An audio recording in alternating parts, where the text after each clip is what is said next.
Anyway, so did I put a break at the end of that section, honey? Okay, verse 22. But ye are come unto Mount Zion and unto the city of the living God, the heavenly Jerusalem, and to an innumerable company of angels. Hebrews chapter 12 and verse 22. Remember that he is speaking to Hebrews. Mount Zion was David's place in Jerusalem. His place was located there, and he was buried up there. Zion was David's favorite spot. Many of the Jewish believers had still been going up to the feast in Jerusalem, but the persecution had broken out. The Christians had been driven out of Jerusalem. So he assures them that they have a Jerusalem in heaven. Mount Zion is in heaven, is the heavenly city, the eternal city of the living God.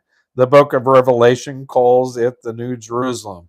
I cannot give you the number or the street name, but my future address is the New Jerusalem. This is what we have come to by God's grace. We have something far better in Christ than the Jews ever had under the law, and to an innumerable company of angels. I have made the statement, and I will stick to it, that angel ministry is not connected with the church. Now, I shared a podcast today, at least I think I shared the podcast. I'll have to look and see about angels. And really, we don't encourage the study of angels or demons. We encourage the study of Jesus Christ. But one of the things that came to me while I was in uh, uh, the house church was that we don't study, we don't see it demon, we don't study demonology, and we don't see where demons are at work, but we still need to avoid where they are at work, and that may be the difference that we need to have here. And so let's see if I can find where it was. I've lost my place. In the church today. Yep. Okay, so I have made the statement, and I will stick to it, that angel ministry is not connected with the church. But we are going into now Jerusalem someday, and the book of uh, Revelation shows us a huge worship scene there. As great scene which John saw and tells us about. John said, in effect, there was a company.